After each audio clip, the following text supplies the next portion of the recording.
Hello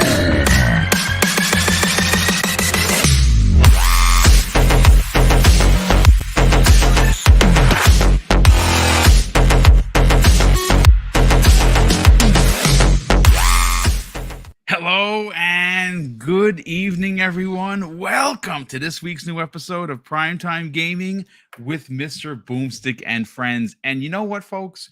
We're going to be short a couple of friends. Asante, poor Asante, his kids came home from school. And what do kids do when they come home from school? They bring cooties. And he, unfortunately, is under the weather. In fact, the whole family is starting to get under the weather. Let's hope that he has a speedy recovery. He's in the chat. He's listening anyway, even though he's not here physically, he's here spiritually. So shout out to Asante. Everyone Saga is running a little bit late, and we're just waiting on the Wandering Dutch. Now, as you can see, we're going to do some gameplay footage up front. If I get a couple of people to jump in and its panel starts to get a little big, we may switch to just the cameras. But we have a lot of topics to get into, two major topics. Obviously, at the end of last week, we saw that GI.Biz ran a story on how Xbox Game Pass was ultimately going to be the doom of Xbox and that it wasn't profitable. And this is what they said to the CMA and the EU Commission. And we have the proof because we have the paper. And Wandering Dutch, who's going to lead this conversation, brought up an amazing point in the DM. And listen, the fact of the matter is that I was saying this to Asante, and I'll ask the panel's opinion in a second after introductions. It is shocking to me as a content creator who appreciates gaming as a whole. Like, of course, I'm known as the Xbox guy because I like Xbox. It's my favorite brand.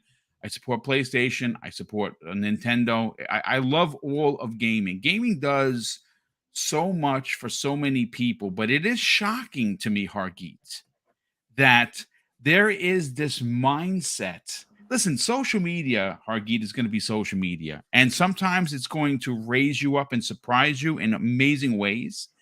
But most of the time, it's going to depress you and disappoint you because people are just shit. Sorry, that's just what it is.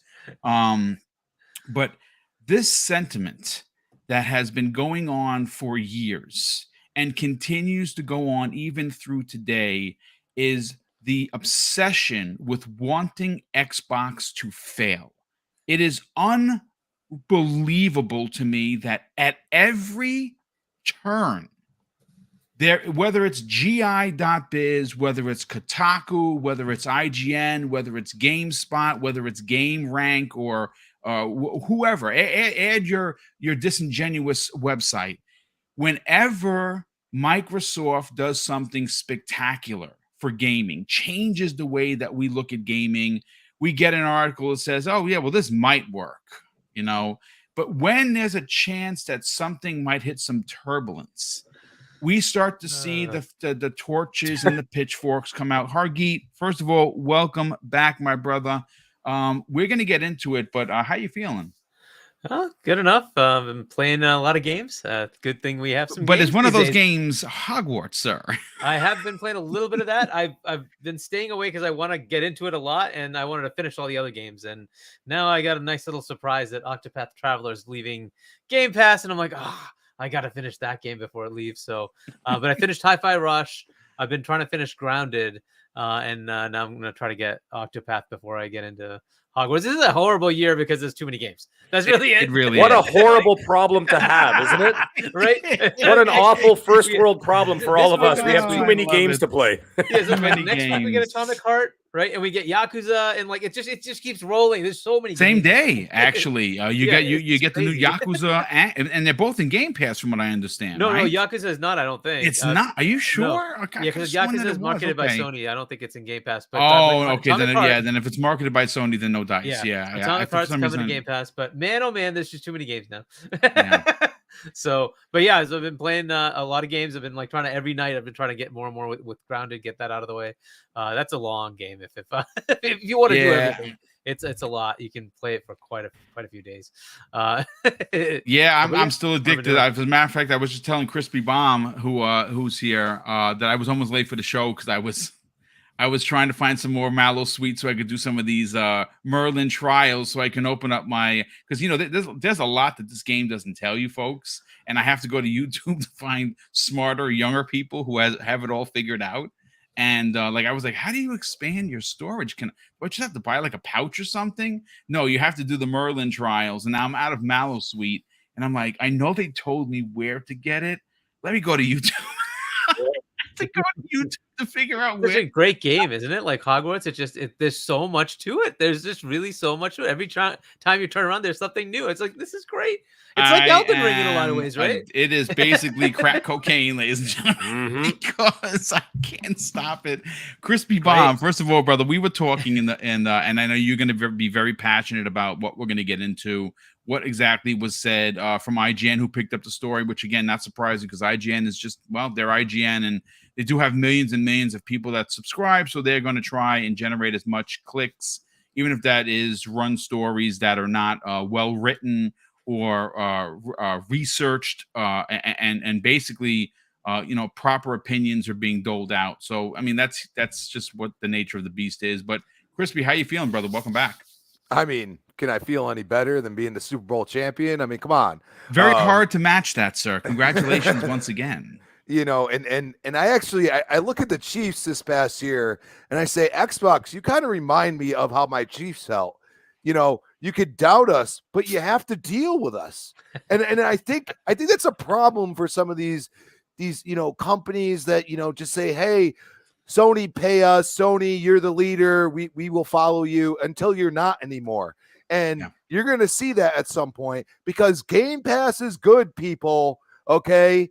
And you know what? My quarterback is pretty damn good.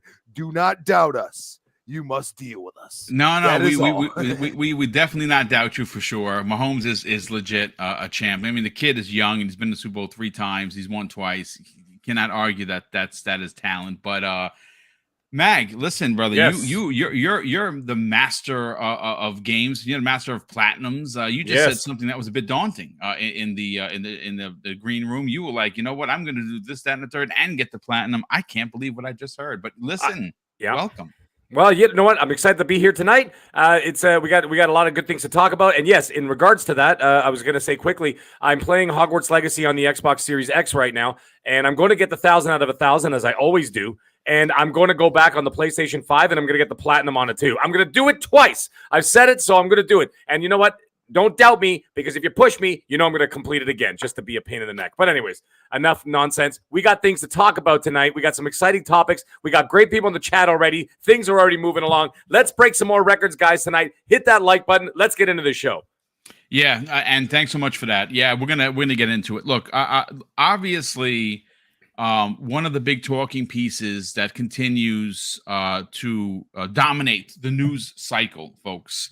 And I'm pulling up quite a few of them, and I got it in front of me right now. This comes the way of IGN, who posted a story by Anthony Wood, where it says Microsoft admits Game Pass cannibalizes sales, and of course, because they want everyone in gaming media seems, and again, I don't know how true it is. I'm just throwing a broad stroke of the brush here. The way it appears, folks, and I know I'm not being hypersensitive. I'm not being a fanboy or a bot or protecting Xbox's best interest. Hell, they barely know who I am, and that's fine. I'm just a fan, right? But it is well documented, folks, that whenever Microsoft does something spectacular, right, does things that are different, does things that are a benefit for gamers, for the gaming community, for publishers, for developers, for journalists who feel incredibly entitled, right? We barely hear about it. Who talks about those deals? People like myself, people like the folks that are on this panel, on other podcasts, people like the Xbox Era and Dealer Gaming and Jez Corden on Windows Central and Miles Dompierre. These are the people we hear. I'm sorry if I let people left off the list. I'm trying to make a point, so I can't name everybody, obviously. But the point of the matter is that the groundwork for getting excited and celebrating Xbox for what they do that's good is usually reserved for this community, and it's wrong. Right now, I'll be the first one to tell you when Microsoft does something I don't like, whether you just found the channel tonight and you want to go back and you want to pull receipts, I'm the first MF to give them the smoke. I will. I was one of the first people to jump on and do what the kids call an emergency podcast when they announced they were going to charge $120 for gold. The first dude in this community to get out there and say, you know what? I got to say, this is not right. And we all banded together. And what happened within under 24 hours, that shit was changed. Right. So I give them the smoke, but I also give them the flowers when it's necessary. I want to go first to Crispy on this. Crispy, you had a lot to say specifically about Game Pass. Now, one of the things that is almost unbelievably apparent in all of these articles that have come out from all of these entities in the last, 4 days, right, is the I gotcha moment. I got you. You see, Microsoft, I was out there saying that this was too good to be true. Xbox was not making money. This was all lies, because I have in front of me, of course, because like I said, literally the second paragraph says the admission clashes with remarks made by Xbox boss Phil Spencer back in 2018, 5 years ago, wherein he claimed that adding titles to the service actually boosted sales. Now, I'm not a mathematician, folks, otherwise I'd be a millionaire. But I can tell you that a lot of things change in 5 years. And to pull receipts from all the way back when he said that, maybe things have changed. Maybe they're not making as much money as they once did, because I don't know. There's a recession that nobody wants to admit is here. What are your thoughts on the consistent attacks on Microsoft's character, specifically Xbox, when we all know that its value is you can't even really put a dollar amount on it, especially Crispy. When Hargeet Chani just got done saying that, my God, there are so many games coming out, I don't know what to do with myself. And not counting the first party games that are coming this year, which again, some of them are delayed, and that sucks balls, that's life, right? But just naming three that are still coming. Atomic Heart, Lies of P is another big one, and Wulong. All AAA bombs, all dropping into Xbox Game Pass day and date. Hard to argue with that, but some people find that they still want to argue. What is the deal, Crispy? I mean, the deal is that, people are afraid that Sony refuses to change. And we're at a point in a lull, as people would call it, because we haven't had, besides Hi-Fi Rush, any big exclusives come out. So people are sitting here like, well, they suck now. Like, Game Pass sucks. Excuse me, people. Like, you do realize I haven't bought a game in a very, very long time. I'm not even going to put years on it, but it's been a while. Okay. Like, usually people will be like, dude, I want you to play this. Here's the game. And I'm just like, okay. Yeah, I still have like all these Game Pass games to get through. And, people are like, yeah, but I bought you the game. And I'd be like, yeah, but I'm either linear or I'm still going to play Gears once in a while, people. Like, I still have my favorite titles. I still have Mortal Kombat 11 that I continue to go back to, or I play with my girlfriend or something like that.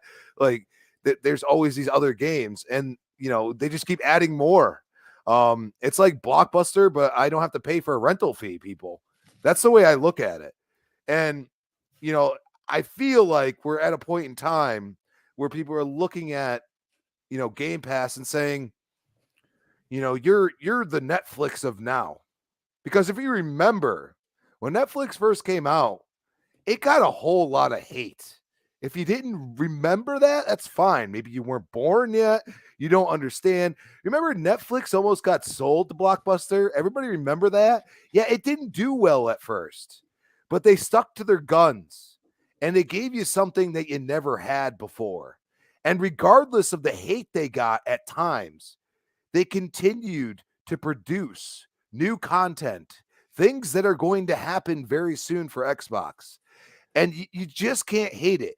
You can ignore it, and that's cool. I mean, if you don't want to talk about it and you don't use it, that's fine, but it's there.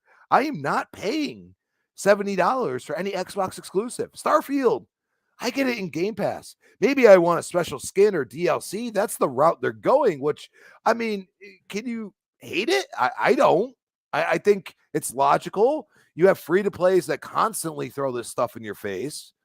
And you have Sony over there just would rather spend their money on fighting a fight that, in logical sense, they cannot win. But they continue to get wins here and there. And it makes me question society at this point. And especially the governments that are body.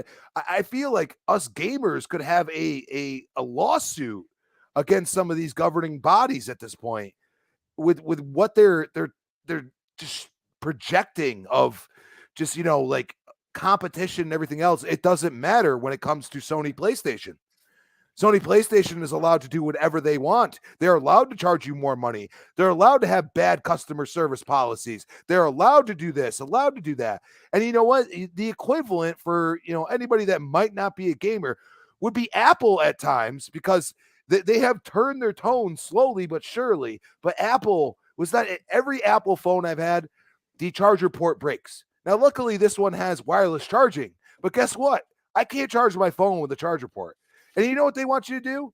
Get a new iPhone. Yeah, of course they don't. Yeah. And it's one of those things, like, you look at the technical aspect of it. Like when we were talking about the liquid metal and stuff like that, supposedly that's been debunked, but the people that I've watched that actually break these things down say it is not debunked. So I don't know what to tell you. Like, you want to go with the media, which, we've already clearly seen that they can be paid off or not be allowed to review games early from Sony, and they get scared and they give them better scores. So that's why I've always said Meta Who. I've just been confirmed of that recently. And I look at Sony's practices and I say, yes, they're old school, but eventually, and the problem with being old school is you're actually going to get called out now because somebody's going to find something. And the one thing I'll say about Microsoft, hey, you know what? You want to look at that? Well, guess what? Did MLB The Show, did their sales boost when they went into Game Pass? I think they sold did. Actually, the first year that it actually sold more on Xbox than it did on PlayStation. I mean, that's a fact, folks. Let's go a little more recent. Do you think Hi-Fi Rush would have been up in the Steam charts if it wasn't on Game Pass? Do you think that? I just saw that one of the devs, I can't remember what he makes, but he was like for you guys to understand, like us devs that have been in Game Pass and understand what it is to the development community and everything else, we are already trying to negotiate our next game that hasn't even been made yet into Game Pass because it is so important. It puts enough eyes and people enjoy them enough that you come enjoy. Actually, let's look at that word. Enjoy a game. Let's not critically analyze. I don't sit here and critically analyze Sony unless they're doing wrong to their consumers. Game Pass ain't wrong to Xbox consumers, yet we are constantly critically analyzing it. Well, the devs selling the game, everything else that is irrelevant to an actual gamer. Do you know what a gamer likes? Paying $15 a month, getting the exclusive, and also getting second, third party type games that might be exclusive for a period of time. And you know what? You get that for a flat fee. You don't have to worry about saving money. You don't have to drop $100. If you want to drop extra money, it's for something probably in that game. And to have that after all these years, after spending hundreds upon hundreds, I would have 4 games for a game. Now I have so many, I don't know what to do with them. That is a great problem to have. And I think people are ignoring that fact. I listen. I agree. Real quick, just want to address a comment in the chat. Someone basically, where was it? Max Mini or yeah, Max Mini. He asked. He says that he's saying basically it's a lie that more copies weren't sold on Xbox. Dude, I got the story right in front of me, man. They didn't sell 4 million to 2 million. They edged out PlayStation, but here's the difference. MLB The Show 21 was in Game Pass, and it sold more on Xbox than it did on its home console of PlayStation. Don't get in your feelings, dude. It's just a podcast. You don't got to call me a liar live on the air and think I'm not going to respond. I do the research. I have the story in front of me from Gaming Bolt. I have the numbers, dude. It's okay. It's okay. You don't get in your feelings. It's a podcast. Take it easy. Go play some games. That's all I can take. Go play some games. Hargi Chani, look, you work with Game On Daily, and obviously the parody that goes on there is second to nobody. Like nobody outside of the mag here with Pony 420. There's no one that does it better, right? Obviously than Gaz. But you guys obviously have a website. You guys have a podcast weekly. You talk about these things. And I know that it's come up in conversation. Like I said, again, I'm not being oversensitive or hypercritical or a bot. But we got to call a spade here. The ideology that Xbox bad, PlayStation good is a real thing. That's a real thing, folks. Yep. Say whatever you want. Get in your feelings. Go hide in a corner. Go paint blue all over your room. You know, tattoo the PlayStation logo on your shoulder. It's cool. Whatever you want to do to represent the brand, but you cannot argue, that this is a fact. And again, these hit pieces, because that's what I like to call them, on how Xbox Game Pass is failing, and that once again, Phil, you lied, Phil, you're a liar, is pretty ridiculous. Yeah, there's a lot you can say about these things. Like you pointed out, 2018 is when he said that, and there's differences between first party and third party. And let's say you're a third party putting your game there. There's other avenues for you to make sales, and those may increase. Like Hi-Fi Rush is a first party game, and it sold really well on Steam, right? Yep. That's not even on Xbox. Now, when they're talking their numbers, they can really only give you the numbers they have, right? So they can give you their numbers of what any game did on their platform. They can't necessarily tell you what Steam did. They can't tell you what PlayStation did or Switch did or whatever other platform like Epic Games, whatever, right? The Epic Store. It's up to them to report that. Maybe they get that information for some of the partners that are putting games in Game Pass. Maybe they don't, right? But what they can tell you is what the performance was in their store, and that's all they're telling you, right? So the same game may sell better, say Forza Horizon 5, better on Xbox if it wasn't in Game Pass, maybe, right? But did it sell well on Steam? It did. It did sell well on Steam. Are those numbers counted? I don't know, right? So when they're saying the performance on their store is such that if you're in Game Pass, it may diminish the sales. Well, duh, for first party, you kind of expect that, wouldn't you? For third party, that may or may not happen. But understand, they're getting paid for the stupid thing anyways, right? They're getting paid to put the game in Game Pass. It's not like it's going in there for free. They're getting paid up front, which is fantastic. How many sales did Stranger Things get? How many sales? Oh, right. None, because it's in Netflix. You just get it. You have it as part of your subscription. There's no sales necessary. The show is phenomenally successful because it creates subscriptions. That's all that matters, right? It's a different model. It's interesting how you point out how the media is against the idea. Now, the media's job is to be for who? The industry or the consumer? Well, I was always under the impression they were supposed to be consumer forward facing. Right? It's the consumer of the industry. We're the ones consuming their content, right? That's the point, is it not? So what's better for consumers? Is it better for somebody to come up with an innovative way to make it cheaper for the consumer or make it more expensive for the consumer? Now, Sony's way is make it more expensive for the consumer. Microsoft's way is, hey, why don't we give you something different? You can choose to pay the full price if you want to, but we've got it a different way if you like. You can spend less money. Now, that should be lauded, right? That's the whole point. For consumers, that's fantastic. Now, in some cases, it does get lauded. In many cases, it doesn't. And this is just a normalcy of the way the industry is. And the media kind of just corresponds, right? Sony is the massive dominant player. And it can't be understated 100%. how big they are in gaming, how much they control the industry. Well, the journalists are going to kind of follow suit, right? And their consumers happen to be mostly PlayStation focused. So they're going to do things that are PlayStation focused. I get it. It is what it is, right? Balanced and fair is up to a point.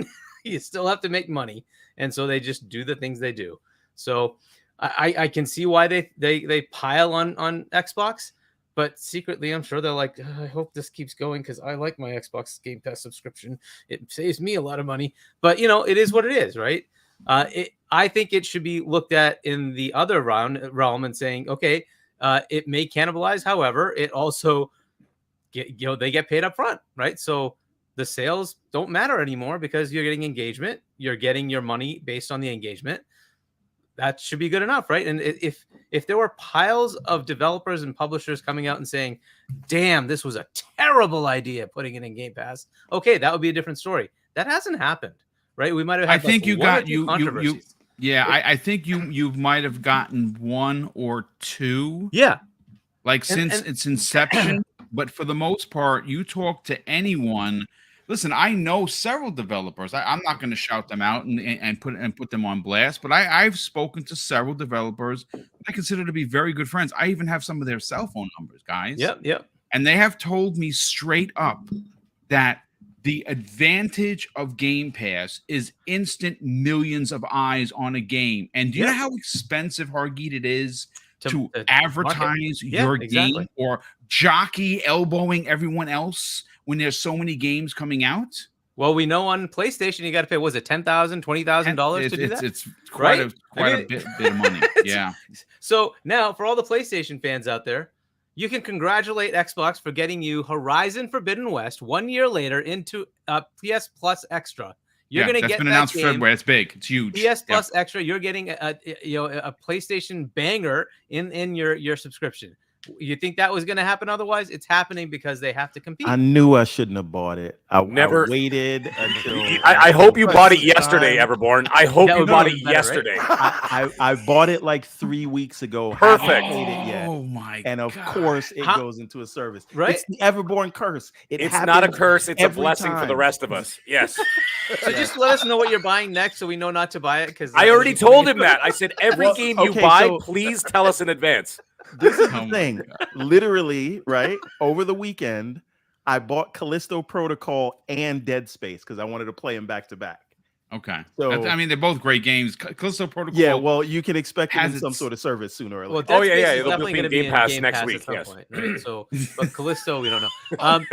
But look, that service, let's face it, it's getting better. PS Plus Extra and Premium is getting better and better by the day. They are having. Let me just, you know what? I'll say this, folks. To Hargeet's point, right? And I put my money where my mouth is, folks.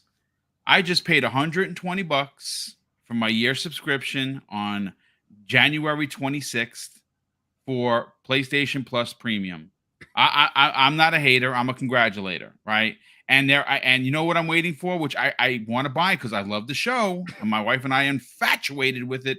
I want to buy The Last of Us remake. I don't want to spend $70, and I could have gotten it for $40 during Black Friday, and I was like, yeah, $40. I played the game twice on PS3, PS4. I don't know if I want to pay it. It's probably going to come into the service, and I just have to be patient.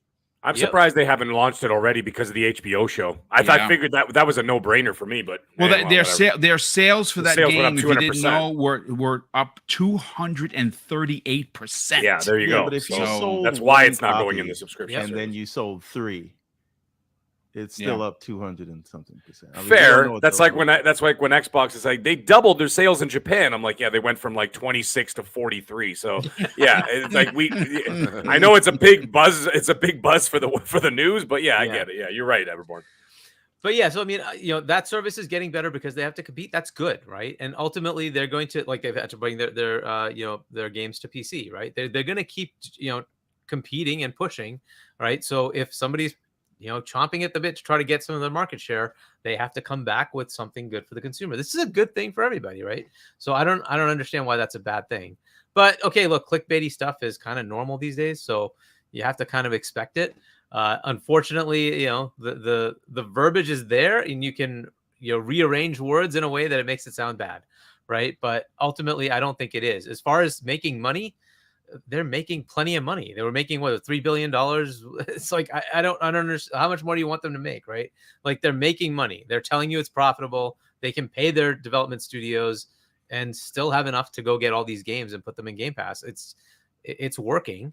It's like, what more do you need, right? So at some point, this narrative will hopefully go away, and that comes down to if ABK goes through and Call of Duty gets into freaking Game Pass, which is the bane of Jim Ryan's life. If that happens, this discussion's done, and I hope it just dies out and people can shut up about it. Right? It's over at that point. No, yeah. I just honestly, I just want it to be done with, so we don't have to talk about it anymore. We'll have a big podcast that talks about, oh my God, what's going to happen, whatever. I just want it to be done because honestly, I want my Game Pass subscription value to be raised as a consumer on a budget, because I'm a retired guy and I have a great retirement. I mean, I there's no complaints here, but I'm still retired, so there is a ceiling to where the money goes. I'm not ashamed to say that. I worked 21 years, and most people can't say they retired at 44. I did. I retired at 44 years old. That's unheard of in America.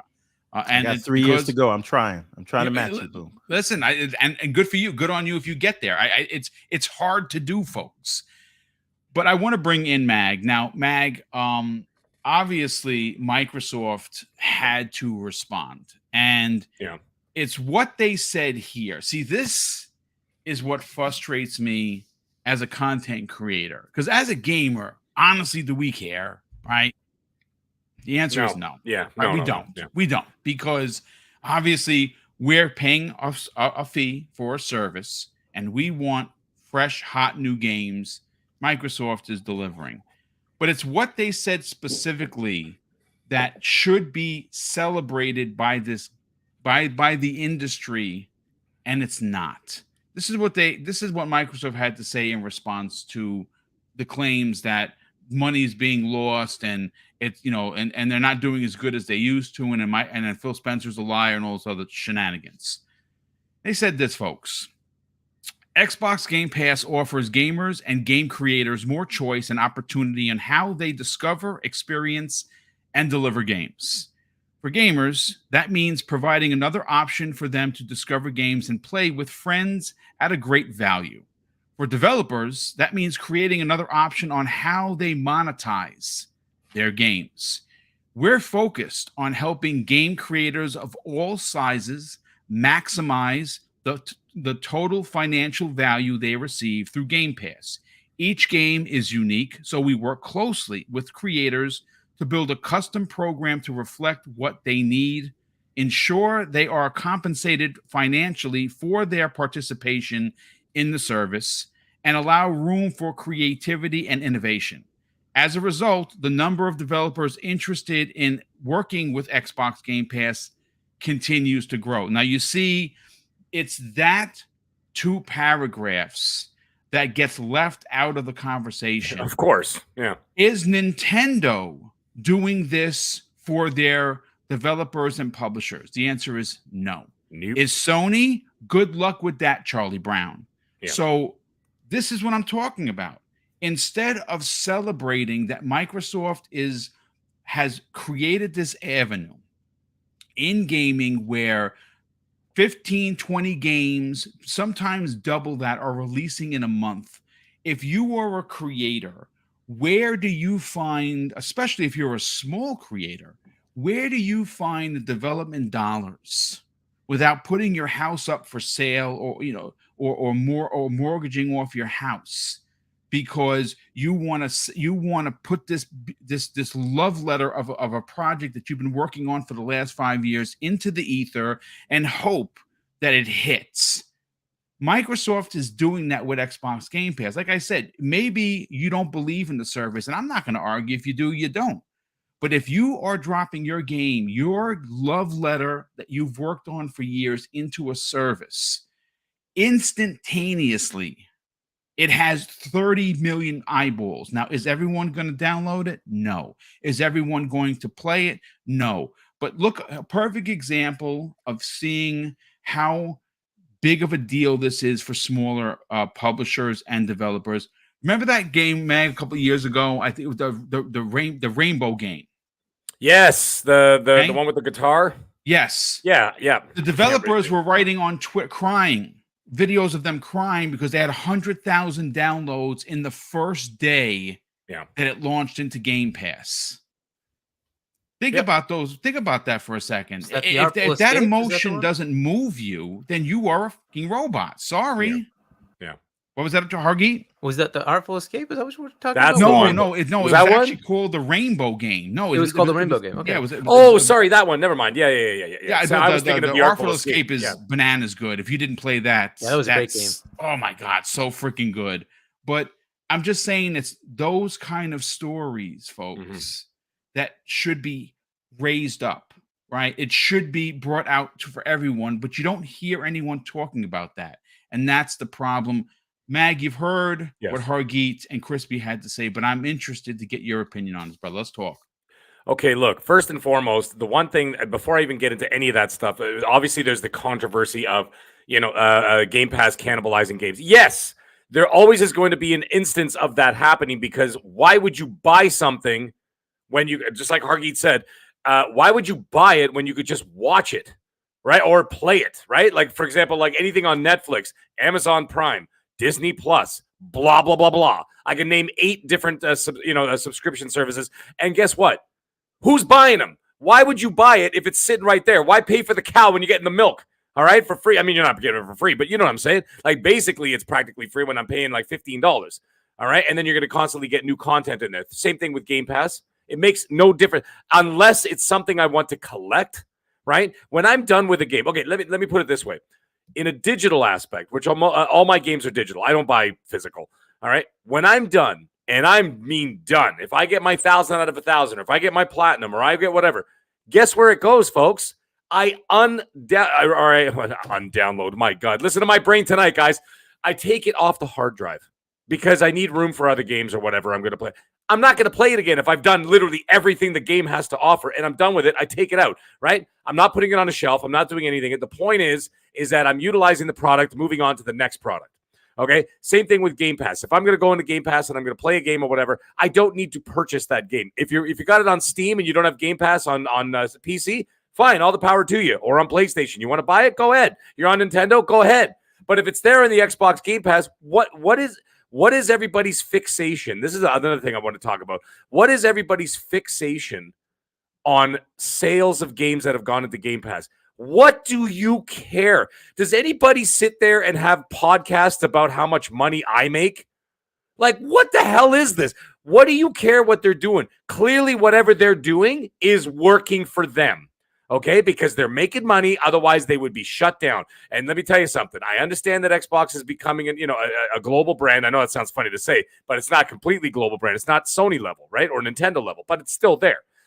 Microsoft would not be afraid to shutter its doors if it's losing its money, right? If they're losing their shirt, eventually someone's going to say, guys, this is year after year after year of us losing our shit. We are literally hemorrhaging money. Then we've got to get it out. They will shut it down. They will sell it. They will do whatever they got to do to get rid of it. The fact that they are investing more, what does that tell you, guys? It tells me they're running a charity, Mag. Yeah, that's right. They're running a charity. My apologies. They're running a charity. Thank you, Everboard. $2 trillion company. That's right. Not exactly. It's a charity. So you know what I'm saying? They wouldn't be investing more unless they A, saw potential, and B, saw profits. So guys, don't worry about what they're making. Just worry about what you're enjoying. Enjoy where you want to enjoy. Can I jump in for a hot second, Mag, and just add to your incredible point? How about you should just be happy that you're getting your dollars worth for gaming. Right. Isn't that right? And you know the thing, and the thing is that's funny. I know this can sound like it. I know you young kids don't know what records are, although they're coming back. Is that sound like a broken record? We said it a million times. You don't need to buy an Xbox to play on the Game Pass. You don't have to sit there. The excuse of I can only afford one console is over. It is over because you have every other peripheral in the world. I don't care where, unless you're living. Okay, in a swamp somewhere, in which case you wouldn't be gaming anyway. Okay, so the fact that you are on these Twitter streets or on the YouTube streets or wherever you are means you got a cell phone. That means you got a tablet. It means you got a laptop. That means you got something. So therefore, you could play Game Pass there. So don't use that excuse and whatever else, blah, blah. Anyways, there's something I don't want to get off. I was kind of getting off topic there, but there's something interesting that you mentioned, Boom, about nurturing these developers, especially the younger ones, right? The younger ones, smaller ones, that kind of not so much young, but smaller. Nurturing these guys can create what I've said it before, but I'll say it again. It's the ones that nurture the Naughty Dogs of the future. Naughty Dog used to make games in their garage. No joke, in one of the dudes' garages because the mom wouldn't let them in the house. They were in the garage developing games, okay, with a computer plugged in on an old dusty desk in someone's garage. That's how things start. Look at Naughty Dog now.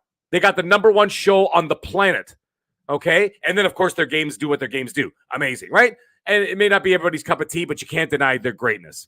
Okay, yep. This is what can happen if you nurture these smaller guys. These smaller teams are hungry. They are the Rocky Balboas of the 70s. They're ready to come up and smoke those Clubber Langs or whatever they're going to do and their Apollo Creeds because they're hungry. And they're the ones who could create greatness. There is no sitting on your hands. These people want to pay their bills. These people want to open studios. And they're going to and their creative flow is exactly what they're going to utilize in order to gain those goals, be able to put their kids through college or whatever it is. And that's where greatness can come from. It can come from places of of difficulty, right? So you put yourself in a situation, that's where greatness can sometimes come out from people, right? And that's what they're giving them the opportunity to do. They're giving them a leg up. They're raising them up, giving them the opportunity to be able to do something great. And that is how you find the future. You can't find the future on the same old dusty crap that you get from some of these big. Like I don't care what anybody says. Sorry, I was about to go on a swearing tirade there, but I was gonna, like Destiny. I'm tired of it. Okay, the same thing over and over, over and over and over, and someone's gonna go, "Well, what about the Destiny Online? It's different." No, it's not. It's the same crap they released 6 months ago. Okay, you want something new, you want something interesting, you got to dig for it, and I don't want to dig for it. Because it's difficult to find. These other companies don't give a leg up to these people that we can discover them. And then if we discover them, that's when they become bigger. And then when they become bigger and their sales become bigger, then their ambitions grow. Okay, what happened with, what the hell they called, Boom, Compulsion? Look at Compulsion. Aren't they working on something big and bananas right now because they were given the opportunity and the money and the R&D to do something great? I have a feeling their game is going to be something special. And this is all the result of giving them the leg up and the opportunity to do so. Now, the other thing is this subscription business, okay? What a lot of people don't understand is the subscription business is not about maintaining the subscribers that you've already had, right? A lot of people, they count on the fact that a lot of people just don't cancel their subscriptions or whatever, and they keep playing. Yes, you want to keep people there by bringing in new content, obviously. But people are very forgiving with subscriptions. I haven't watched Netflix in probably 7 months. But I still got it. You know what I mean? It's still there, right? So that's the thing. What they're looking for is new subscriptions. That's what the model is all about. It's all about getting new content in there, bigger content, or whatever. And what you're going to end up doing is you get new subscribers to keep building the service. That's what they're trying to do in the long run. So that's another thing. Now, the other thing about this last thing I was going to mention before I pass off the mic here is that this whole article thing going around about how Game Pass, is cannibalizing sales. What they fail to mention in the age of spin, as Dave Chappelle liked to call this age, he goes, this is the worst time to be alive when it comes to media because it's the age of spin. They will take 3 words and turn it into a different story. If you look at the facts, and Boom, you sent us the facts, okay? And then, of course, I looked at it myself. They say that the sales fall sharply after 12 months. 12 months, yeah. And they specifically left out the part of it, that being first party. Right. And you know what this reminds me of? This reminds me of, like, if anybody remembers, of course, one of the greatest gangster movies of all time, Casino, when Robert De Niro is being interviewed by a newspaper, and they're like, and he's secretly the boss, right? But he's pretending not to be a boss. They're like, okay, so when what's his name is not there, you're the boss. And he's like, well, I'm not actually the boss. I'm just stand in for him when he's not here. He goes, so when he's not here, you're the boss. And he goes, yes, you could say I'm the boss. And what did they do? They ran the headline in the newspaper that said, I'm the boss. So they took those 3 words and they turned it into something completely different so that the narrative was spun differently, right? So this is exactly what they're doing here. So IGN can get away with not lying by saying, well, we're not lying. We use their words. We just didn't use all their words. So what they I'm did, gonna do, go and out that's on a a limb and piece say of they're shit lying. thing to do. But That's a really but I digress. you know what, you're not far off. But I'm saying this is the kind of scumbag thing that they could do, and they could say things like they could say, "Oh well, you know, it's cannibalizing their sales. Their sales fall off." It's convenient that you left out after 12 months. You leave those 3 words out of the headline so that you get people to click. Because just like you said at the beginning of the show, Boom, what is it all about at the end of the day? Negativity towards Xbox always sells. Okay, it sells because it gets other fan bases in there. They love it. It gets the defenders in there to defend against the other guys who are laughing or this and that or clowning on it and this and that. It gets engagement way up. And let's face it, at the end of the day, these so-called media, these so-called journalists, and they're not journalists. These are clowns that don't even know how to spell, and they're writing articles on their cell phone while they're sitting on a bus. Okay, but that's how they write their articles. And you know the thing is, they don't care. They don't care about the consoles. They don't care about the business. They don't care about that. You know what they care about? Rile the people up and get them to engage because that makes them money. That's all they care about. And that's why we shouldn't give them we should give them very little credence. Okay. And very little attention to what they're actually doing because what they're doing, they're just being scumbags. You know what? And another thing, Microsoft, they really got to be careful. And I said this in the private chat. Microsoft, stop talking so much. Please, for the love of Christ. Stop talking so much. Stop giving us too much information. I know people are like, I want to hear everything. I don't want to always know how the sausage is made. Guys, stop giving them ammunition to do this stuff to you. This is Sony a don't regulatory talk. disclosure, though, right? There's no choice. I think that's how it got out, right? This is a regulatory. Is this how it got out? Yeah, I think so. What wound up happening is someone found this in the regulatory documentation that Microsoft's Okay, I'm going to pull that. To the CMA and to the EU Commission. Okay, I'll backpedal that comment.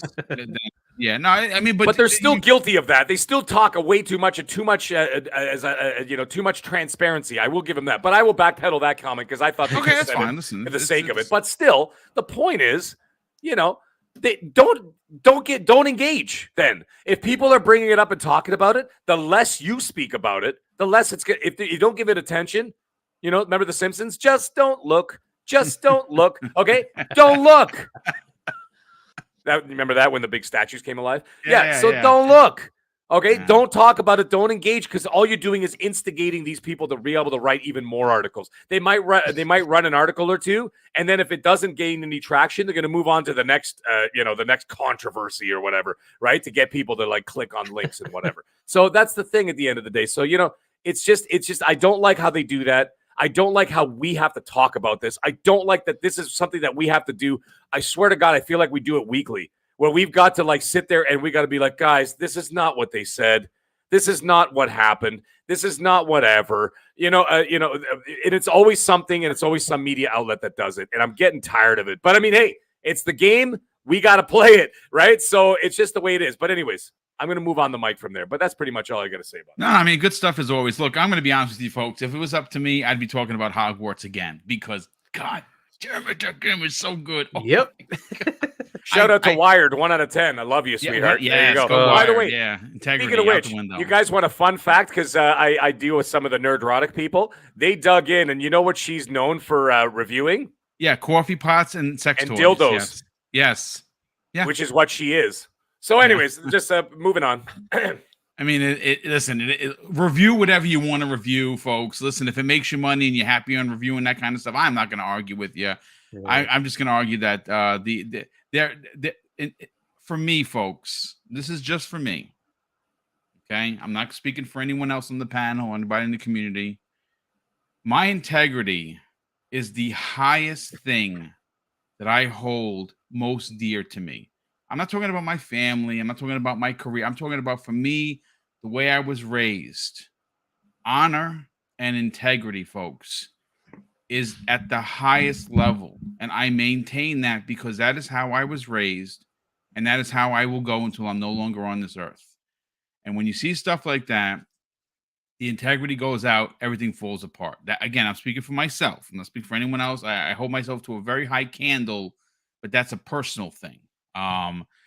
I do want to catch up on super chats before we move on to topic number 2. I want to get there, but I want to go to Everborn because Everborn, we have seen basically everyone in gaming media in the last 4 days.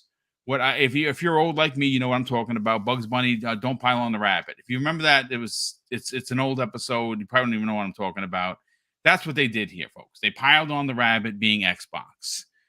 But you know what's interesting, Everborn? Obviously, you're our money man on here, so you're gonna talk some dollar and cents. But what is shocking to me, and really what should be the story, besides lifting up the developers and the publishers of every size, shape, and and financial denomination backing, right? It doesn't matter whether you're a 2-people team or a 200 people team.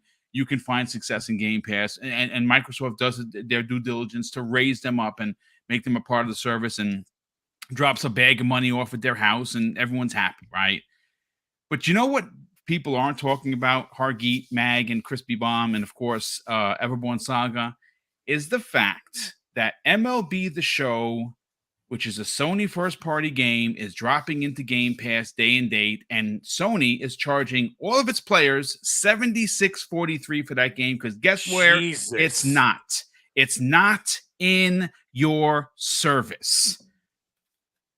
So what I'm saying is that do you see what I'm talking about, folks? Where is the outrage for SIE and PlayStation? Where are the PlayStation players? Where are you folks to come out and say publicly, write an article? Why is it that Microsoft's Xbox Game Pass, our rival in the market, is getting a first-party game day and date, and I just spent $120 on my 12-month subscription, the PlayStation Plus Premium, and it's not in there? Yeah. I hear crickets, folks. Yeah, I hear that's crazy. the crickets. So did they raise the price, Boom? 76 for US now? For me here in New Rochelle, in New York. Oh, when right. I go to, with tax, okay, 76.43 with tax. Yeah, let me check. I mean, so 104.75 here. Yeah, well, I just there you checked the go. PlayStation store. Everyone, let's get into it. Make sense of why the media continues to be outraged for Xbox, and how Xbox is failing, and Phil Spencer's a liar, and no one is talking up the fact that MLB The Show, another banger, as kids like to call it, is dropping into Game Pass, but not into PlayStation Plus Premium. Where's the outrage? Please talk to me. Okay, so the outrage can be wherever it is, and I always say it's not show friends, it's show business. I try not to bring morality into this, right? But dollars and cents, right?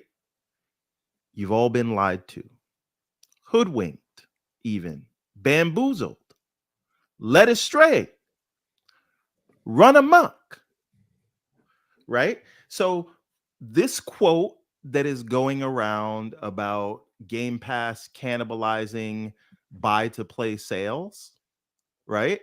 That everyone's talking about, saying, see, it's losing money. No one that ran that headline actually read the document. I can bet that. Yes, I'm absolutely. I would agree with you 1,000%. Because what happens is none of the context matters people are out in full force anymore, right? Because they heard a headline that agreed with their predisposition, and so they said, let's go with it. Let's not corroborate. Let's not see the source. Let's not read the document that is available to everyone to read. So the quote that we are talking about, this is why this is all, I don't want to curse. I don't want to be demonetized. You know what? Let your hair down, as the kids say. Yeah. Right. The quote is Microsoft referencing that if they put COD into Game Pass, it would cannibalize COD sales.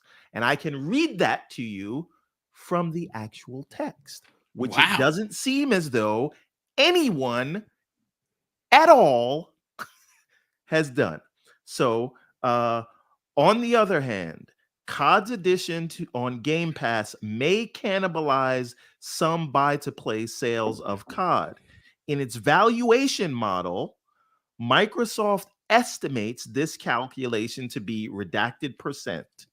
The fact that Microsoft is nonetheless adopting this strategy suggests that it expects to be profitable in the long run. This would also apply to overall revenue from customers switching from PlayStation to Xbox. They did not say that their sales are being cannibalized. And the other quote that runs around that says games that go into Game Pass 12 months later, they see sales go down. 12 months later. They didn't say day one. They said 12 months later. You know what happens with every game 12 months later, Boom? It loses sales. Okay. So Ain't that weird?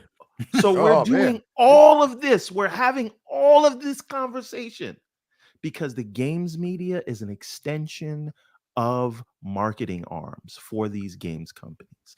And so what sticks in the headline, just like the week before, even though the CMA said we will consider behavioral remedies, we only ran with they have to sell Activision, right? Because it's the principle, if it bleeds, it leads, right?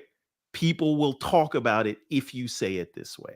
But that doesn't even scratch the surface of why this is the dumbest argument that I don't know why it persists. It's like a stupid zombie, right? We all understand, even if and no one's saying this, but even if Game Pass did lose money, we all understand loss leader models when it comes to hardware, right? We do not see articles saying, oh my God, is the PlayStation going to go under because they're losing money when they sell a PlayStation in the beginning?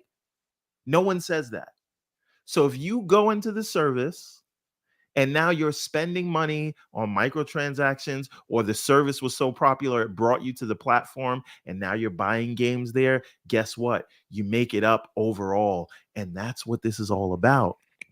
And people that don't have those numbers, people that swear they must not be making money, even though we have countless examples of people saying, yes, this has been good for me and my business and my company, right? So instead of any of these so-called journalists saying Microsoft says this, even though we're completely quoting it out of context, to back up that we think they're losing money, what about all these articles of third-party developers saying Game Pass has been profitable and successful for them?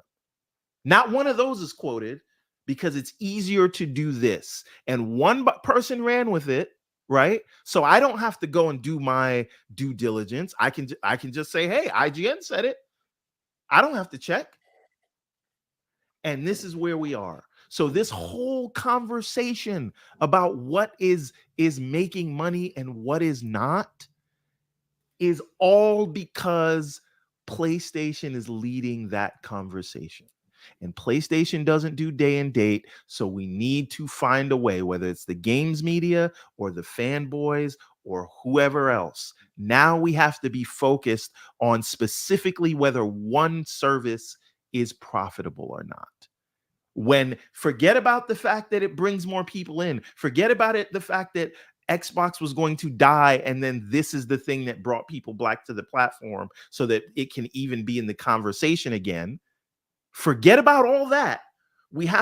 This is a calculus problem, and people are doing basic arithmetic. And now we are forced to even entertain nonsense. But you know what happens when you argue with fools? No one can tell the difference. So all I'm saying, this whole is Game Pass profitable conversation is stupid. And the more we engage in it, the more validity we give to it. And I don't even think we should discuss it again, because well, I mean, people listen, are it's lying, not, yeah, and I agree. no one's reading these things. Yeah. And it is a pointless conversation. At every angle you look at this, I almost cursed again. It's bullcrap. That's all I'm saying. No. I mean, listen, The premise honestly, is a lie. it's No one read the document, which is available. It's not a secret document, people. It's right there. You can read it for yourself. Yep. There's a lot of that little Right? crap there, right? The document is there. Go and read it. But no one wants to read 277 pages when they can quote a headline. That's it. Everyone, what's the most popular thing that's done with today's youth? And you know what? A lot of people even our age are guilty of it. Read the headlines, don't read the article. Yep. And what's the first thing they do? But make sure you get comments. comments. And then you always get the 8th comment where the guy goes, "Dude, did you even read the article?" And then all of a sudden you see that how many people get called out, right? Yep. Yeah, I wonder if some of it is just like there's the Sony games that are extravagant budget and like they need to make that money back, and there's some hesitancy that this could reverse that. Look, you look at Ubisoft, right? You look at Square. They did that, try to make these big budget games. It's not working. Unfortunately, the world is kind of changing, and some of those games fail, right? Some games do well. Valhalla sold really, really well, right? But some games just don't. And this is kind of clashing. It's getting to a point where the ability for major publishers to just green light a large budget game, unless it's a property they know is going to make the money, is becoming more and more challenging. Yeah. And that's where, so, Game Pass gives you an option to say, you know what, we can try something, right? You can take a Hi-Fi Rush, put it out there and see how well it does. And if it does really well, hey, the next one could have a bigger budget, can go even further, right? But at least you get the option to try something. Where what happens now in the industry is like you have to have something that's so obviously going to sell. Otherwise, like look at what Ubisoft's doing. They're like canceling everything except for their core games that they know are going to sell, right? And is that a good thing for gamers or is that a bad thing for gamers? I would say it's a bad thing because obviously then choice starts to shrink. Yeah, and it's and that mentality is going to go. And so some people want that like Sony big budget games thing, and that's cool. But like there is a reality that's just coming that only so many games can really do that.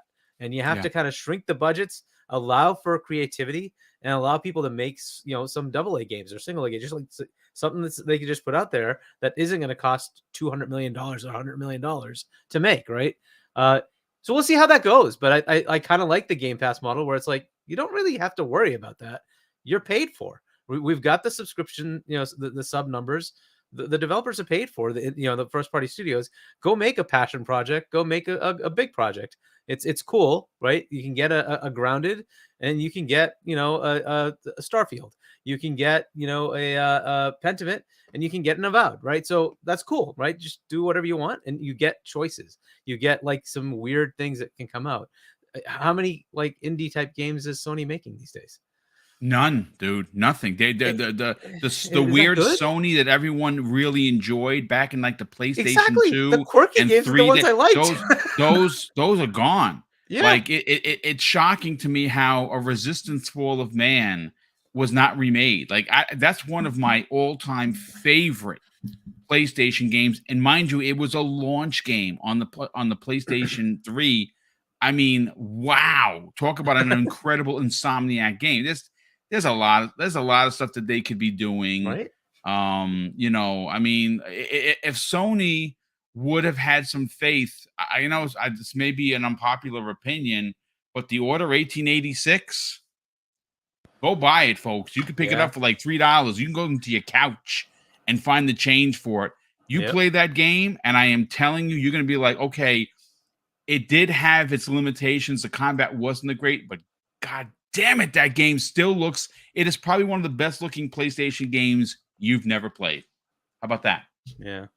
Yeah, they had something with it, right? They just needed to like expand on it. And it ended on a massive cliffhanger. I was like, oh my God, I can't wait for a sequel. That studio doesn't exist. So yeah, it's very unfortunate. Look, folks, we are 1 hour into the show. We are at nearly 600 people. Newsflash, folks, my wife and I, we run this channel. It's just us. We are 200 and change away from 12K.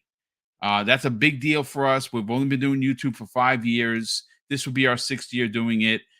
I mean, it's our passion project. I do this 5 days a week, folks. 5 different panels, all great opinions. And I do my research, unlike someone who said earlier that I was lying. I work on the show, folks, and I'm not kidding. I don't want your sympathy here. I do this because I love you folk. I love you guys. I really do, and I love the industry. I work on the show 7 days a week. It's very rare. Like, I was almost late for today's show. I'm not gonna lie. I got to put myself on blast. I got to the front of the computer, set everything up real quick because I was playing Hogwarts. I can't stop playing that game. So doing 5 shows a week, it does limit my gaming because Mrs. Boomstick is number one. So she's got to come first, and we are big movie buffs, and that's what we do. So if you are just finding the channel for the first time, and I would honestly be very, very grateful if you consider subscribing and kind of put this out on the socials, because we are kind of dragging with numbers. I think everyone's suffering from it right now. I don't know what else I could literally do. 5 days a week is all I can give. I can't give no more. But if you find the channel for the first time, please consider subscribing. I'd be incredibly grateful for that. But let me catch up on the super chats. There's been a lot of them, and then we will get to the next topic. And wow, the FTC is not looking good. They are an embarrassment to American politics. What's going on over there is a disgrace. And of course, we have confirmation that next week on the 21st, which is on Tuesday, Microsoft and their lawyers are going to go out to the EU to sit down and have a conversation on why this deal should go through and what concessions they're going to be offering up. And hopefully we have some breaking news the next day or that day. So next Wednesday, we'll have a lot to talk about. But let me catch up on the super chats. We have the first one of the day actually the first 2 of the day come from a very generous friend of the program. Brett Bingham drops not 1, but 2 $5 super chats. And the first one, he says, Sony is about to take an L. Microsoft is supporting the abolishing of non-compete agreements of which Sony is notorious for making developers sign, and that is a fact. He goes on to say, government regulatory agencies around the world are pushing to abolish them as well. And that's the truth. Yeah, that has to go. No doubt about that. Highlander 001 drops a $10 super chat and says, evening boom and panel. As a consumer, I don't care if Microsoft makes a profit. It saves me money. Do people who attack Game Pass feel the same way about being a pizza being same way about being a pizza and getting one for free? I think I got lost in context, but I know exactly what you mean. Yes, I agree 1,000%. I'm an Xbox fan. I have stock in Microsoft. Sure, I don't have a lot of stock, but I have some stock in there. So of course, from a fiscal point of view, sure, I look at the numbers, but I don't really care, to be honest with you. I care about what I'm getting in my subscription service. And like I said, I have to reiterate this, folks. Okay. The world right now is really hard to navigate for a lot of families. And I understand that gaming isn't and shouldn't be at the top of your list. It should be about rent and power and your kids' school and groceries. I get all of that.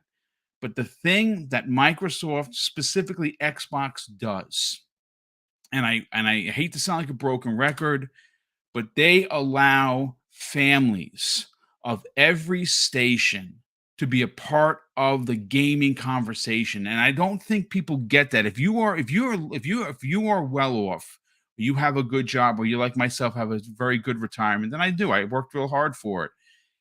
Maybe it doesn't matter as much, but when somebody has, a small salary and they're trying to put everything together and still, have their kids be a part of the conversation when they're at school playing games, Xbox allows them to do that. I think people overlook how important the ability to provide for your kids something as simple as a subscription service so they could play games. I know there's a lot of free to play stuff. I get that. I understand it, but that's my spiel. Sorry, I went off on a bit of a bender there. But Andy Drumming drops a very generous $10 super chat and says, Sony zealots are desperate to find flaws in Game Pass to justify why their corporate overlords do not offer a similar value proposition, when the answer is as simple as Sony is greedy AF. And he's not wrong.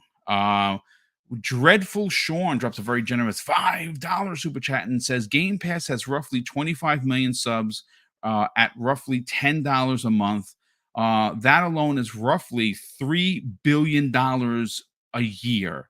That is that's an insane amount of money, man. I agree, and I think they get more if you factor in microtransactions for some of the stuff in there. It's ridiculous. Highlander 1 drops an additional $2 super chat and says, my only complaint about Game Pass is there's no family plan. Yeah, I wish they would launch that already. And I agree. Joe Dunmore drops a $5 super chat. Joe, how you feeling, brother? Welcome back. He says another point that is being missed is that they lack the manufacturing and shipping costs being digital only games. Yeah, that's a huge part of it, dude. We also have Carl Andrews Jr. drops an insane $20 super chat and says, didn't play A Plague's Tale Innocence back when it was in Game Pass. I started playing A Plague's Tale Requiem, loved it so much I went out and bought a digital copy of Innocence. Gives me the Last of Us vibes and loving Hi-Fi Rush. Yeah, dude. I mean that's a perfect example. And you play a game there and you're like, wow, I got to go play the other one, and you end up buying it. That's fantastic. Highlander 001 drops a $5 super chat and says, why do the gamers have to defend Xbox and Game Pass? Why don't Microsoft do that? Wait, that would mean that they would need real PR team. I mean, listen, I complain about their marketing all the time. I really do. I think they need to have a bit of a reset.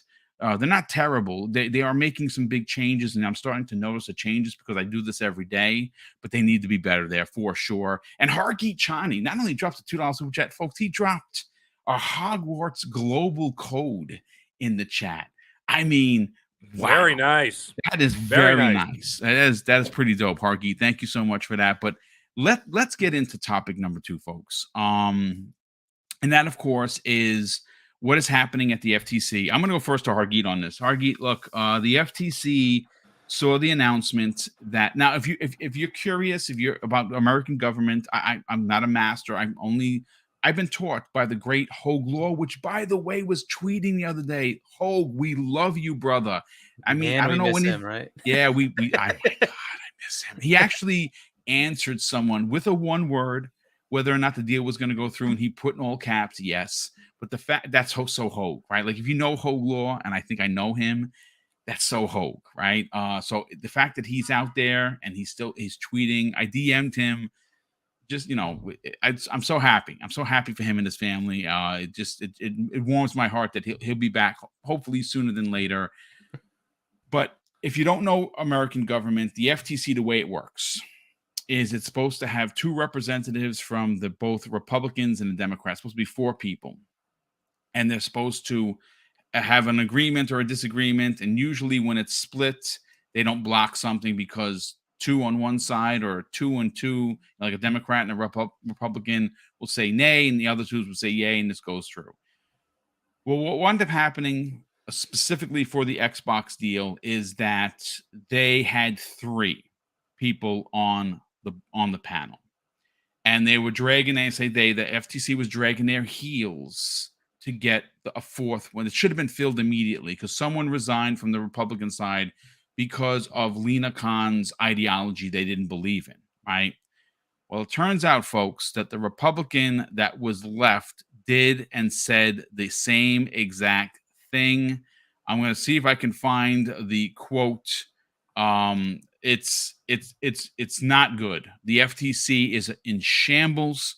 Morale has been reported as being as low as it's ever been in the entity of its existence. And of course, now we hear that Microsoft is going to be going to the EU Commission, which we believe, and again, this is just rumors and speculation, that they are going to be one of the first ones to approve the deal with a significant amount of concessions, which we all knew was going to happen. At some point, the FTC is going to be the last one holding the bag. Hargeet, this thing at the FTC, though, I'm an American citizen. I pay tax like everyone else. It's pretty embarrassing. The rest of the world must be laughing. At this. And normally government, they have their issues and they generally can be partisan. This specific agency, though, had a very good reputation, right? And the people who worked there had a very high confidence in the integrity of the agency. When it was the previous administration, it was measured at, I think it was 87%, confidence in the integrity of the management of the agency. It is now below 50%, is at 49% as of now, because people just don't understand what's going on, right? It's not following the standard rules of law. The fact that there's no, we don't know if she's actually going to resign. She said she's planning to resign, but if she does, that makes the agency like totally one-sided, right? So there was a case brought to the Supreme Court about the FTC, but they said, you know what, look, this is structured in a way to be fully on both sides. So it's okay because they talk through and have rigorous debate from both angles, right? So this is as good as it's going to get. We think there's nothing structurally wrong with it, so we don't have to do anything. So they've dropped it, right? Whereas now there's another pending case, as we know, and that could allow people to sue the FTC. Yes, that's being seen by the Supreme Court right now. Yeah, right now, right? Yeah. And with the optics the way they are, it's almost guaranteed at this point they're going to have to say, yeah, you can sue them. Because look, if it's so one-sided that the one remaining Republican's like, I'm ostracized to the point where it doesn't even matter that I'm here. I don't even care. I have her quote in front of me. Yeah. Thanks to Everborn Saga, and again, this comes the way of the Wall Street Journal, reputable paper, right? It says here, and this is the Republican. They say this: Lina Khan's disregard for the rule of law and due process makes it impossible for me to continue serving here at the Federal Trade Commission. Yeah, that should say that's very disappointing. Now, look, some of that I'm sure is hyperbole, right? But it is a pattern. You're seeing a pattern, and many of the people in the industry that handles mergers and stuff like this, right, in the finance industry, they're all calling it out. They're all saying this is strange. It's different. It's not what we're used to, and it could cause problems, right? And the reputation that they had before, where if they brought a case, judges usually gave the deference to the FTC because they usually had a good case. Now it's been, loss after loss after loss after loss after loss. That reputation is shattered. It's gone. That's very disappointing, right? The world used to look to the US, to the FTC to say, is this viable or not? Because they would do the thorough, work on it and say, okay, yep or no, right? And a lot of the regulatory agencies around the world would see what they're doing. Not all of them would say, yeah, we're going to just do what they do, but they would see what they're doing, right? And take their input. At this point, that's a joke, right? The input is irrelevant because they're not following the standards they used to follow, right? One of the things she mentioned as she's, in this interview was that, with Meta and the Within acquisition, Lina, before even becoming a part of the FTC, had said Meta should never be able to buy anybody. And so then, she asked Lina that you should recuse yourself. You can't, oversee an acquisition when you have this bias coming into it. That's just part and parcel of government. If you have considered illegal, it's part and parcel of government. If you have a bias, you have to recuse yourself, right? And she did not, right? And we know where that went. She sued and lost, right? As expected, she sued and lost. So this is very disappointing. Now I don't know if I think it's Wilson, I think is her name, if she leaves or not. But if she does, this is a bad look. And I don't know when it gets fixed. I don't know if President Biden would actually go nominate several Republican, commissioners and have them confirmed, he or would have wait. to, because the problem is you have to have, and I think you covered this already, but you can only have three commissioners from a single party. Yep. And which now, right, they have that. But it's not supposed to be a majority. The whole point is it's supposed to be a bipartisan panel. That's how the law of that of the commission is set up. Yeah. Now, whether they want to slow roll it or not, I don't know if they'll have an option, because right now we know there's the Axon Enterprises versus FTC case happening. Yes. Where they are saying that the FTC is judge, jury, and executioner, right? and the FTC has too much power. And while the federal judges are weighing what to do about the power that the FTC has, the idea that they have pushed out any dissenters and they're doing whatever they feel like will not be a good look. Yep. So I would imagine that, this is separately from the effects on this case, right? And I'm not here to be a spokesperson for Republicans, because there is a little bit of partisan gamesmanship going on here. And like, that's the elephant in the room. And I know we may have a dog in the fight, but sometimes the dog doesn't want to catch the car that they're chasing. But anyway, the point I'm trying to make is I think there will be political pressure to fill those seats. And Washington is gonna Washington, right? They don't know their head from their rear end. Yes, yeah, talk about it. right? Say it. So Yes. so this kind of thing plays out, although the idea that both of the Republicans that were on there are gone now, it feels like this is noteworthy more so than the normal bickering at Washington. But again, I just think, if you step back and look at big picture, I think there will be political pressure on the current administration to at least give the appearance of bipartisanship, right? So I don't know, So I mean, Everborn, that piece is interesting, but and that's all politics. But there is the piece where the people who work for that organization don't like what's happening, right? And they have no confidence. They did a survey. Yes. Yeah, right? and it's their reputations on the line too, right? They work for that company that it's a government agency, but they work for that, and they don't want to be associated with this. That's not a good thing. So here's the thing, right? And I had this conversation with someone in the DM the other day, right? Like, I know there's a lot of people that are gonna think, oh wow, you're turning this political just because you want the Microsoft deal to happen. You're not a fanboy or a right-wing nut job, as people like to say. You're not that just because you think what's going on is unprecedented, right? Because the current FTC chair's predecessors, right? Economists, right? People who have had that job before say this doesn't make sense, right?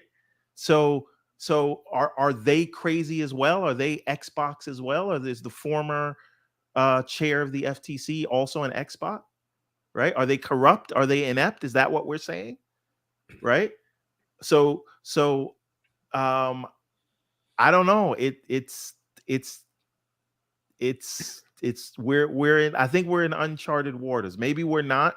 Someone can tell me that, but I can't remember a time in recent history where people so publicly just said, I'm going to fully resign because conversations aren't even happening, right? Yep.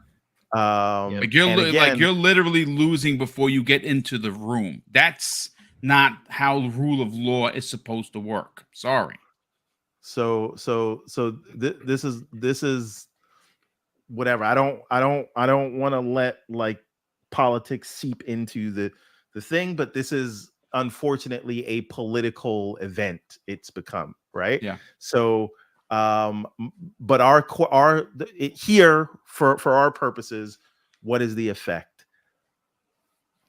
I don't know. Well, I think about this and I look at the Axon Enterprises versus FTC that's in front of the Supreme Court right now, and this is not gonna look, I don't think it looks good to the conservative majority Supreme Court. Yeah, no, right? I agree. But listen, yeah. I do want to, I want to bring it back in, because obviously, ultimately, we're here to talk about next week for the ABK deal, and I will come back to Everborn because he had great points as always. Hargeet. Next week is a big step for Microsoft to close this deal. A lot of people, I can't say for you because we haven't had this conversation yet, we're going to have it live on the air, think that the EU Commission is going to be the one that's going to first move to allow for the deal. Now, they're going to get their concessions. They're going to get their quote-unquote pound of flesh. I've said this before, and again, I don't have a business major, folks, so, take my word and throw it right out the window. If Call of Duty is the concern, and it is the major concern, if parity and a decade worth of the IP being on everywhere else and whatever else they're going to give up, I don't see the deal not going through, because if you're saying that Call of Duty is the problem and we're giving you a decade of exclusivity, of parity, and there won't be exclusivity, and when it comes out on Xbox, it comes out on PlayStation and Nintendo and Steam, and everyone's playing Call of Duty, and there's a cross play, and there's no cross play tax like Sony would charge you, and it runs in exactly the same way on the console, that the PS5 versus the Xbox Series X, and it's running parity. Do you see them giving everything that the EU Commission is asking for next week? Look, this is an interesting one, right? Because Microsoft asked for this, right? This isn't something that was supposed to just be a part of the thing. They asked to actually make verbal arguments, right? So it's an interesting move, and I guess is this? I don't know if it's confirmed or not, but Sony might be there as well, to kind of go back and forth, right? And if that's the case, this, I think this is their way of actually getting to talk to Sony, because they're not talking to them, right? It's been all through regulators, and it's all been like, they filed this and now we know about it, instead of just talking on the phone and figuring it out. Look, you could read between the lines and say Jim went out to the Brussels and that was to help him, or it was for them to tell him, hey, look, we're going to approve this. What do you want, right? What do you need from Microsoft to make this good, make you whole, right? And since that meeting, like, think about it, they've been like not talking to Microsoft or Activision, right? They've been basically dead silent. So either it's they made an agreement that they can't talk to them, or they like are annoyed by it, right? Jim Ryan's pissed off about it and is like, well, I don't want to talk to them at all. I'm very annoyed that this is going to go through. That could be a possibility, right? But Microsoft's trying to make their case. Hopefully they have their ducks in a row and do that. They have some pretty good lawyers. I'm sure they have that all ready to go. But yes, the concessions, they'll work through them, whatever is needed, right? Outside of divesting away from Activision, right, divesting away from Call of Duty. Right. They're not going to do those, right? But you can have other structural things they can do. Say, hey, like, we'll create a subsidiary with independent directors that take care of the publishing rights of Call of Duty in the EU, in the UK, whatever that, if that is good enough for you guys, right? And that way we're not even controlling the distribution of the game. It's up to them to figure out where it goes and how it goes and what its price is and all that stuff, right? If that works, right? They can work those kind of things. It's happened in the past, right? So they'll make concessions, they'll figure it out, right? And see what they can get with it. So that's what I'm expecting to happen. We won't find out what the answer is, right? This is just going to be them talking. It's all closed doors, right? We're not going to hear about it. And then later, I think their decision comes a month later or whatever, right? They'll start putting out their findings. So yeah, I think you're right. The EC is the first one out of the big three that we'll hear from, because as far as the FTC, that's going to go to federal court. That's really the answer there. Mm-hmm. It's going to go to federal court, because Microsoft's not going to wait until August, right? If the EC approves with whatever concessions, the CMA bank, takes those and says, okay, cool, we'll go with that. Maybe add a couple more, right? And get those done. Microsoft's going to close it. They're just going to finish up the, making the deal happen and say, okay, Lina, go ahead and sue me, right? Sue us in federal court and we'll make our case, right? And so, because they haven't actually put an injunction in, right? So that they can do it. They would have to if Microsoft goes to close. Yeah. So, and let them do it. And like, if they can make a federal case, good. If the two regulatory agencies in Europe said yes, they have a pretty good case to say, well, why are you blocking this, right? So they can. I'm sure they'll have a good enough case. So I think that's what would happen. But yeah, I think this will be an interesting thing for Microsoft to see what they actually do. We won't know about it, which is kind of annoying, but yeah, we'll see where it goes. And I hope it does actually in a few, in a month or whatever it is, we get the result back from the EC that, okay, here were the concessions, we're going to let this go through. But, we'll see. It could also be the other way around. I love that. It absolutely could. Yeah, it could be. Again, this is no, the time is going to tell. Yep. Like I love said, that Hogue said, yes, it's going to go through. Well, I mean, again, he was responding to someone specifically asked, do you still think the deal is going through? In all caps, he wrote yes. Yes. Now, obviously, if you know what happened with Hogue, maybe that's, he's limited to what he can do. He's recovering from a stroke, which was life threatening, and thank goodness we still have Hogue here with us, and thankfully can't wait his for him family. to come back. Hope you get well soon, bud. Yes, absolutely. We love Richard Hogue. But listen, before I bring in Everborn and Chris Baum, Mag, because I don't know what time we have with you. Yes. Let's get your hot take on this. Next week, Microsoft is going to go sit down in the EU to I'm assuming discuss everything that's been going on. Confirm their concessions. Let all the cards on the table. There's no shenanigans going on. We understand that others have concerns. Sony, market leader in that region, by leaps and bounds, not even by a couple of consoles, leaps and bounds. It's curb stomping Xbox there. I think they're going to make their case. What are your thoughts on this? Yeah, and the thing is, it's funny. Everybody mentions the concessions. The funny thing about it is that I would say that most of the concessions that we would project as to what is going to happen, they came out front and said that they were going to do those things. Yeah. Mm-hmm. So it's not like it's going to be a shock to anybody or even to Microsoft. They're like, what? You want us to do this? You want us to do that? You want us parity for 10 years? You want to, contract? They literally put out the goodwill and said, here are our terms. Or this are not terms, I should say. That's not, Mag. Yes. Hey, Mag, everything you're saying is correct. Yeah. Now watch the games media spin this to say Microsoft drag over the coals. Has to offer 10-year contract. Right. And yeah, exactly, Everborn. It's exactly what we were talking about in the last discussion. And you're 100% correct. They will do that. They'll make it seem like they were dragged there, kicking and screaming. Meanwhile, they were upfront about it and said, this is what we're willing to do to show goodwill towards our, can you imagine, competitors. Yep. Right. So this is not a surprise to me. I think that, like I said, they've already did this. I think what they've done is that the concessions that they did do is something that they figured that was going to happen anyway. So they're like, you know what? Let's just put it out there, put it up front. But the good thing is that's also how you plant the seed. All right. That's a smart move. What you did is that you actually put the concessions in up front so that when they do make the concessions, you're like, you know what? These concessions are actually pretty good. So you're kind of channeling them into your direction in the way that you want them to actually think. It's almost like in a very small way, or large way, I should say, it's indirectly manipulating the conversation by putting those projected concessions up front, right? Because you got it in their head now, right? And so once you've got it in their head, how long has it been since they mentioned that? Like a couple of months, if I'm not mistaken, right? Well, the 10-year deal, yeah, it's been a few months, yeah. Right. So it's been brewing and growing and nesting in their brains for the last couple of months, and it's there now. So now, like I said, they basically sort of manipulated the conversation so that the concessions do belong to them, right? And so it's exactly what they were going to do anyway. So I don't see any changes. I don't see any surprises. I don't see anything weird.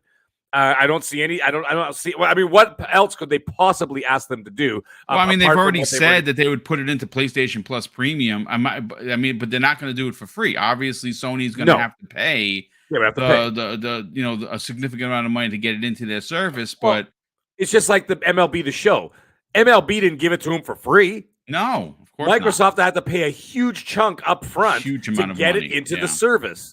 Right, so I could see them doing the same thing, like a lump sum fee of X amount of dollars or whatever, and then you can get Call of Duty in there. However, percentages of DLC, microtransactions, all this kind of stuff. Guess where they go? To the publisher. Who's the publisher? Microsoft. Yeah. So you get the lump sum, plus you're going to get that percentage going in there anyway, right? You get the 30% for the sales. And then, of course, then you get maybe, let's say, a smaller percent. Let's say you get like a 15% of the microtransactions and other deals like that. They go right to the publisher, right? So they're going to be making their money anyway. So this is a win-win all across the board. Now, I'm going to touch on it briefly because I know we moved on from that conversation. However, I did want to say something about it. This whole FTC nonsense, okay? What's going on over there, I can tell you exactly what's going on over there.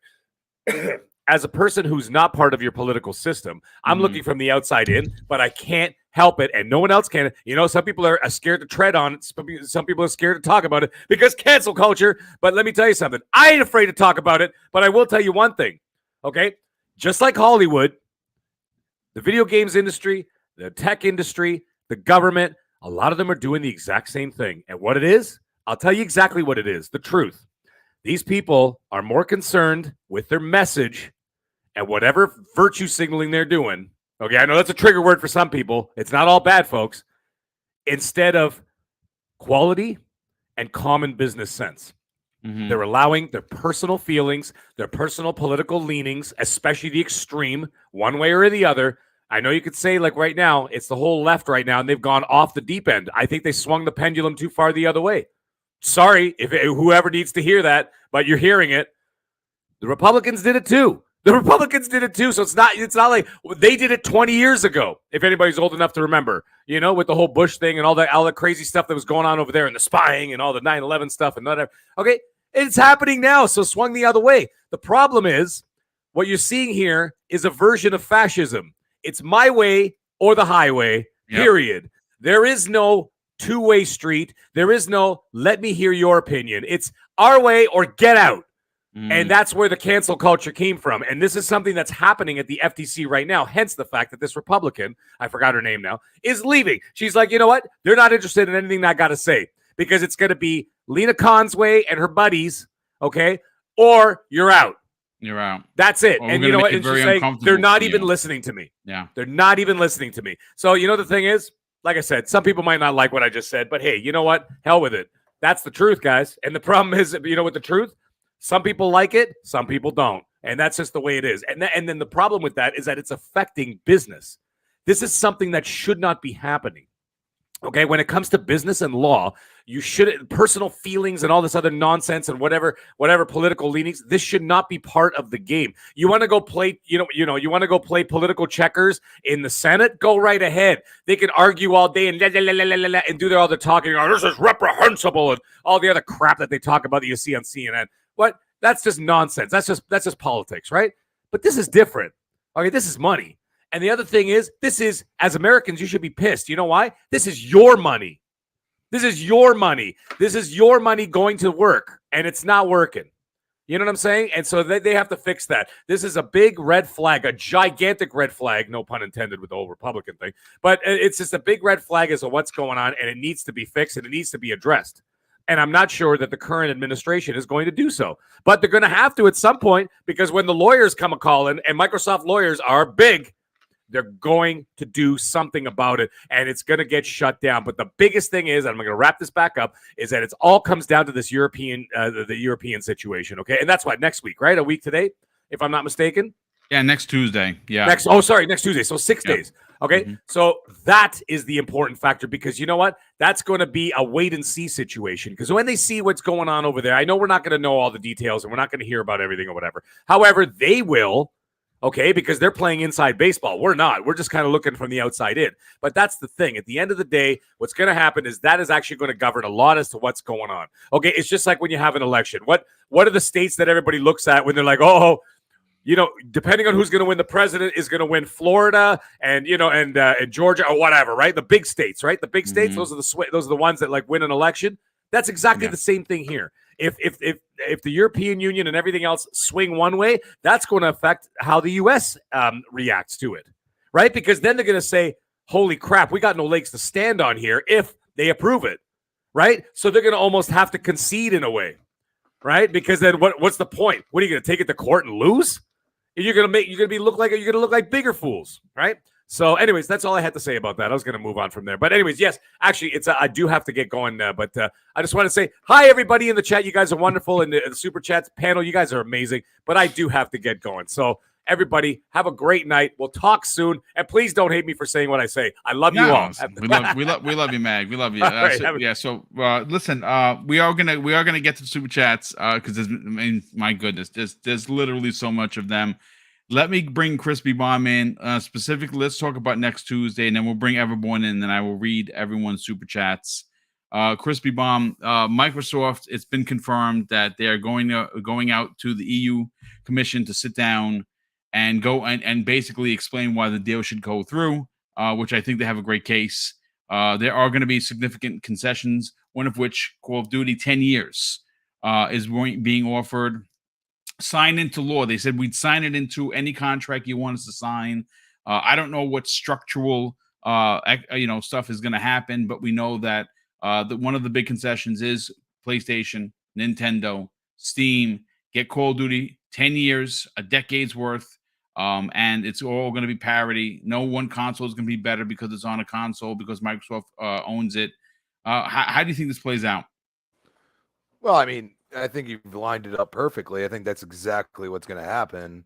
I got this weird feeling that, I think this is going to be the easy one, and then we're going to get into the CMA, and then once that happens, then the FTC is going to have to fall in line. I mean, they have to. I think now. So. You don't have any bipartisanship at all. So, it's really, we're going to be watching this very closely. I think the EU has been probably the most consistent. Yes, I would say. Yeah. I think that's why Jim was out there so much, because he's trying to push his narrative, and I feel like it's just not quite working. And I think as long as everybody at the lawyers at Microsoft are on their A game, they will have the perfect arguments and possibly rebuttals to what PlayStation has to say. I will say this though, because there's a lot of people that think this deal is not going to go through. I will tell you, by the wording of executives at Activision and Microsoft, Sony is going to be a whole lot of hurting because Call of Duty is going to come back to Xbox as just flat out. It's going to be all over our boxes. It's going to be just like Sony's been doing now.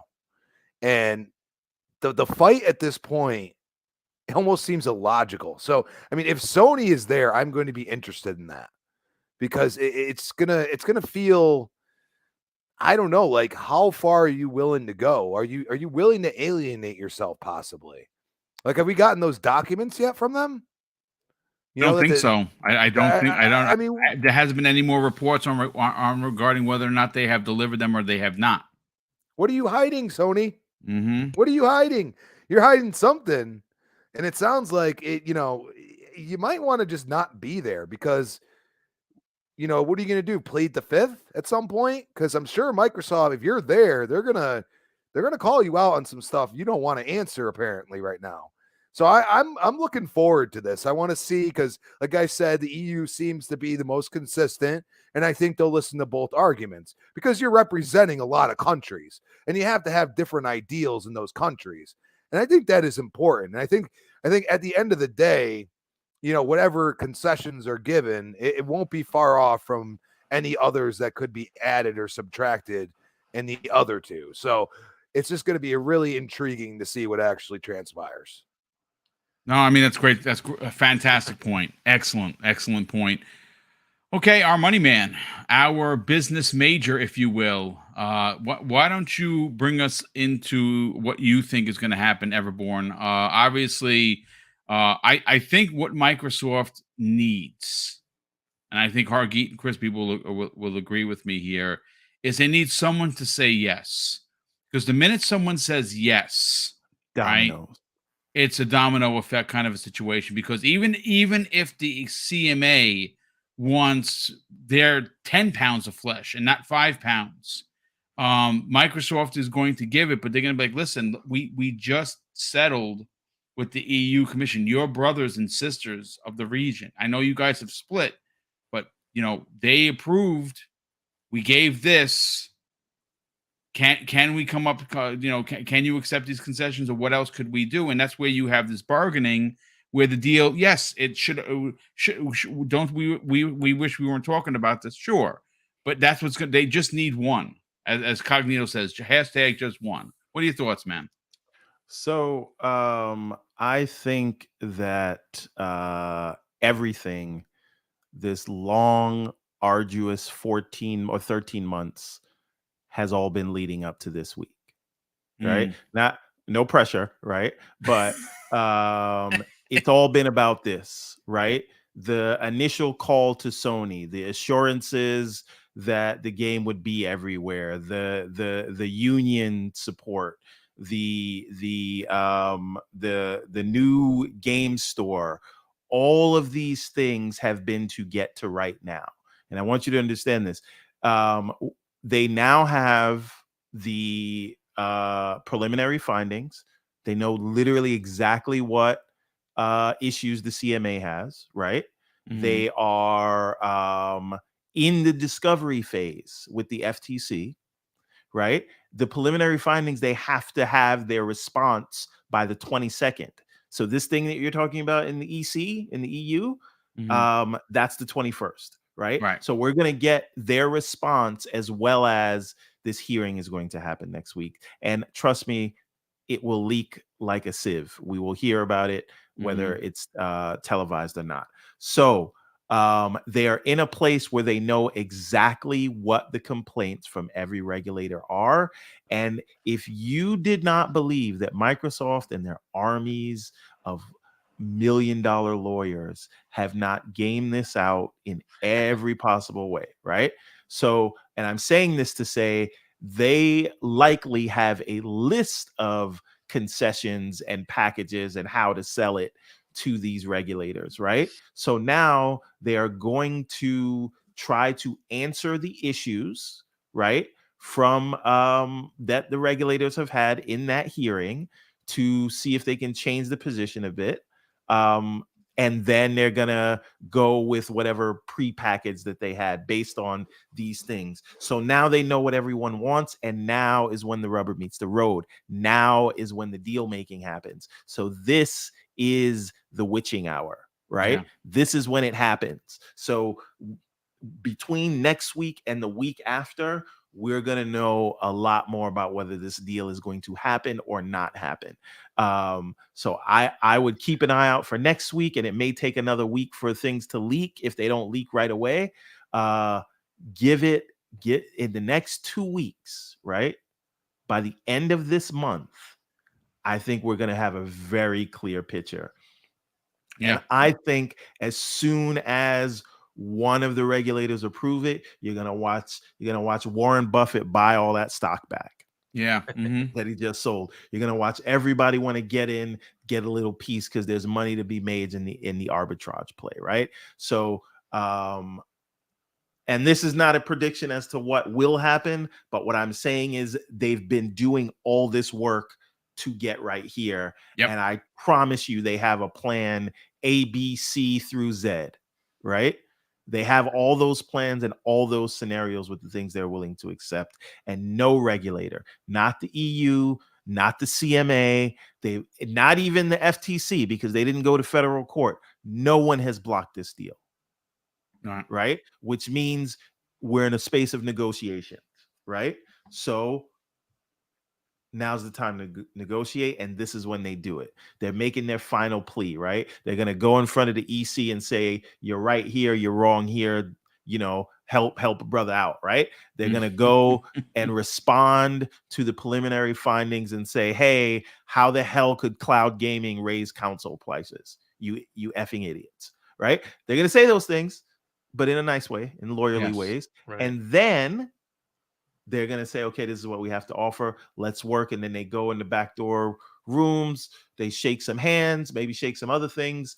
And then, and then it happens. So right now, this is the interesting time. You may have tuned out, but this is when the dollars get spent.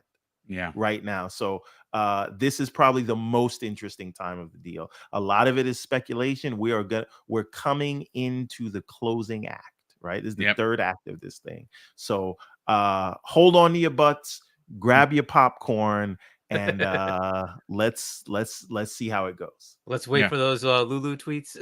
Yeah, I can't wait to hear from her. Lulu is awesome. And listen, don't forget Frank Shaw. Frank Shaw has been. Frank Shaw is also another one. He's very tenacious, to say the least. Absolutely. Yeah. I've been watching, been following both of them. They're phenomenal. Lulu is amazing. She's she's what they need. She's Yeah. she's smart and she knows exactly what she's talking about. But listen, folks, what an amazing 2 hours. Like, I can't believe 2 hours went by, but I'm gonna tell you why I'm happy, because at some point tonight I'm playing freaking Hogwarts and I can't wait. So let me catch up with super chats. Angry Hippie drops a very generous $10 super chat and he says, buy mallow sweet seeds at Hogsmeade, then grow them in the greenhouse or room of requirements. You know what's funny, dude? I was almost late for the show because I was in the room of requirements starting to grow because all I had was 2 mallow sweet left. So I know that, again, if you don't know about the game, there are these trials. They're like puzzles. They're like little puzzles from Merlin. And you need these mallow sweet herb to sprinkle on it to unlock the puzzle. And the more of those puzzles you unlock, the more space in your inventory that you unlock, which I had no idea until I watched the YouTube video. So thank you for that, brother. Highlander 001 drops a very generous additional $5 super chat and says, Destin said Activision is hiring someone to maybe divest Activision or Call of Duty, either in whole or the UK. Not sure if that's a good or bad thing. Make it simple. Yeah, I saw Destin's video. He's been fantastic. He's been keeping up with everything. Yeah, I can answer that. It's not just really entirely quickly. just that, but yeah. yes, Yeah, it listen, you have remember when we said plans A through Z, right? yes, You correct. have to have you have to plan for every eventuality and you have to consider it. And even if that answer is ultimately no, there's a lot of things that bank that they brought on could be about. It could just be about the transition, right? Mhm. Could be about if they Exactly. don't transition. So I wouldn't put too much stock into that. The stock that you want to put if you're invested in this deal is watch Microsoft's response to the CMA and watch for the leaks from the EC hearing. That's where that's the tangible stuff. All this other, because even the Warren Buffett stuff, dropping 12% of his Activision stock, doesn't really mean anything because they have certain risk models, right? And they may go short or they may go long on a stock, and they still are a very large shareholder. So they also dropped a lot of their positions in other stocks so that they could put more in Apple. And that's really what this is about. They're not out of the stock by any means. They just dropped 12% of what they had. So they still have the majority of what they initially invested in the arbitrage play. So again, don't worry about those things. We can get into the tea leaves and we can play the prediction game until the cows come home. But whatever's going to happen is going to happen. So just look at the tangible things. And I say that's the news from the EU and the CMA next week. Well, thank you for explaining it. Very appreciate that very much. JD Gamer drops not one but two very generous super chats. The first one of $20. Thank you, JD. He says, when the deal goes through, Sony is going to pay for its insolence. Those deals that Microsoft allowed to just go sail through because of Kumbaya are over. Expect Microsoft to be even more aggressive, and God help Sony if the deal fails. He also goes on to say, after dropping an additional very generous $10 super chat, Sony has burned so many bridges with its actions over the last gen of consoles that they remind me of Nintendo of the 80s that the industry turned against to give Sega a chance with the Genesis. Yeah, I think they have burnt a lot of bridges. I think you're onto something with that. Eternal Shaddai, who just became a channel member. Thanks so much for that, brother. He drops a $5 super chat. Says, good evening, everyone. Nice show, Boom and panel. Hey, Mag, can you act out the argument between the FTC and Sony against Microsoft in an Animal Crossing's language? That would be awesome. But I would love to see him wear the Jim Ryan wig and potentially argue, maybe even against his wife. That would be cool if we brought her into the thing. Okay, and now this is my friend. This is my brother, the Black Harry Potter. Dude, you were right. I have to tell you that, yes, Hogwarts is game of the year. It's my game of the year. It's probably going to be my game of the year. You were right all along. He's been banging the Harry Potter drum for weeks and months, and he drops a $5 super chat and says, hello, Mr. Boom. I'm late to the party, but you've been playing. He goes, I know you've been playing and love the game of the year, Hogwarts Legacy. Yes, I tip my cap, sir. JD Gamer drops an additional $5 super chat and says, expect Microsoft to punish Sony for costing them hundreds of millions of dollars, if not billions of dollars. Expect money hatting to be taken to a whole new level. R.I.P. PlayStation. Well, look, I'll say this. I don't think they're going to punish Sony, because that's not going to look good for in regulators' eyes. Exactly. I think that what it's going to do, and what it may have done, is maybe opened up Microsoft's eyes to see how dirty Sony plays, and maybe they need to start playing at the same game Sony's playing. And when I talk about the same game, it's money hats. I've said this before, folks, and I know we got to get out of here. I got to do outros, but there's something to be said. It just, again, you don't have to be an analyst. Just look at how Microsoft moves and look how Sony moves. Now, you may dislike Sony, and if you do, I hear you. I don't. I like Mag says, I hate PlayStation. I hate Sony, but I like PlayStation. Right? I like some of the things that they do, especially in their first party stuff. There's something to be said about zeitgeist marketing, and it's something that I don't think Microsoft understands, or maybe they're just missing the mark.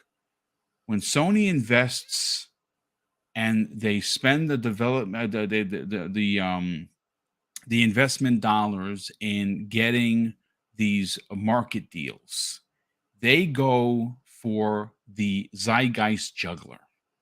They pick up brands like Star Wars. They pick up brands like Harry Potter. They pick up brands like Star Wars. These are maximum level IP that they use to bring people into their ecosystem and keep them there. Okay. And it doesn't hurt that they own the IP for Spider-Man in video games. They're you know what I mean? In video games, in film, and that is somehow hedged to make its way to make Spider-Man and the thousands of characters in that Spider-Man universe exclusive to Sony. Sony, again, you don't have to like it, and I don't, but you have to give them credit that they are on top of what is important to the average consumer, not the fanboy, not the diehard gamer. And they continue to lock up these IPs that bring people to their consoles. So yes, like them, love them, hate them. You got to admit what they do. But let's get to the outros. We'll start first with Hargeet. Sell your brand, brother. Tell everyone about Game On Daily. Talk about Gaz and the fact that he is now going to be bringing out more source videos than ever. Him and Asa do a great show each and every week. You're a part of that show as well sometimes. Where could people subscribe on YouTube to Game On Daily? I know that you're not on social media, but if someone wanted to reach out to you, potentially strike up a conversation, how could they reach out to you?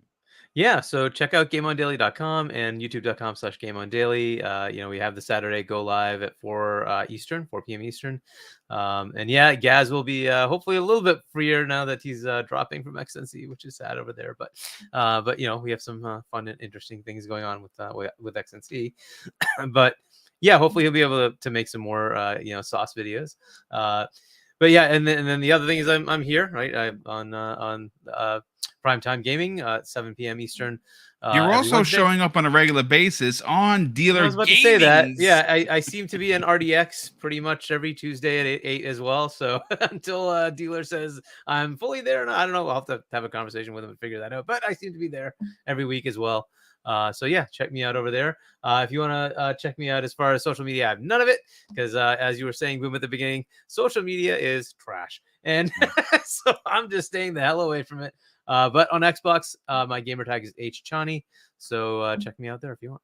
Your brother, great addition to what Dealer and those amazing dudes over there do. Great panel. I mean, what could you say about Dealer Gaming? He's phenomenal. Yeah. I was listening to Dealer before I was a podcaster, folks. So, well, there you go. Let's Crispy Bomb, sell your brand, brother. Talk about where can people reach out to you and congratulate you for winning the Super Bowl. No, you didn't actually win, but your team did, and you felt like you were part of that team. And more importantly, where could find you on other shows? Oh yes, yes, Boom. It definitely feels like I was a part of that team because being almost 30 years invested in the Chiefs, yeah, it's definitely been a long road to this. But it's at Chris Bomb on Twitter, Chris Bomb 28 Xbox Live. You can find me tomorrow night, 8 p.m. The next podcast. You know the football slander is going to come from Crispy on that one. We got Retro Renegade 7 p.m. Tuesday nights. And of course, back here on Primetime Gaming, 7 p.m. Wednesdays. We'll see you then. Thank you, brother. And Jonas the dad drops a very generous $2 super chat. Jonas, what's up, brother? Thanks so much for joining us. And thank you for the generosity. He says, as always, great show. PlayStation has what leg to stand on. Yeah, I don't think that they do with this deal. I know that the complaints are that they really are they're losing the marketing. Ultimately, that's what they're really complaining about. And I think that even after their shenanigans, they would never get the marketing back again. But you know what? We'll see in the coming weeks. Everborn Saga, sell your brand, brother. Talk about where people can check out the Everborn Saga, your fantastic or fantastical anime that you do. And where can people reach out to you on social media? The answer to all those questions is Everborn Saga. That's Everborn Saga on PlayStation, Xbox, Steam, Everborn Saga on YouTube, Twitter, Instagram, you name it. Type it into your browser and you'll get to me. But most importantly, check out everbornsaga.com, where we still have a few bundles. We are putting all of our books together in one bundle for $50. That's a very significant sale, and every book that you buy from that website comes personally signed by yours truly. We are putting together a fantasy universe. It's sort of you're in the Hogwarts where we're building a fantasy world that I like to call Lord of the Rings meets X-Men. So if you're into fantasy, if you're into manga, because that's our art style, you will love this series. It's 3 series following a different character, telling the story from their specific vantage point. So check it out. We are 6 chapters in. There are 3 more chapters coming out this year. Check it out. Yeah, awesome stuff, brother. And love what you're doing there. Can't wait for your game to be out there and playing, because that's a side scroll and beat 'em up. We need more of that in the world. But ladies and gentlemen, that's going to do it for us on this evening's new episode of the Primetime Gaming and Crew. Shout out to Keasante. Hopefully he gets better. Dutch, I think, was a little under weather as well, so we'll get him back here next week. Of course, the super chats. My goodness, folks, they allow for us to do big giveaways, but we also did a small one. We did a Valentine's Day one yesterday. We gave away 4 $25 gift cards. Everyone that has won has gotten and received their Xbox digital code. Again, it's something that Mrs. Boom and I really enjoy doing. Like I said, being retired, I'm limited to the money to spend, but the money does get reinvested in the channel through equipment, through mics, through lights, through cameras, but more importantly, through the big giveaways. And thank you so much for doing that. And of course, all the channel members, of course, that's big. Super chats and channel members allow for us to do these big giveaways. So thank you. And of course, I'm going to close out the show with something that's important to me, folks. Hopefully one day it'll be important to you. And that's something that my dad taught us when we were kids. And he would say, Craig, treat others how you want to be treated. And also, it doesn't cost anything to be nice. You live by those rules, son. I can guarantee you're going to have an awesome day. So take care, everyone. And we'll see you next week on the newest episode of Primetime Gaming with Mr. Boomstick and Friends.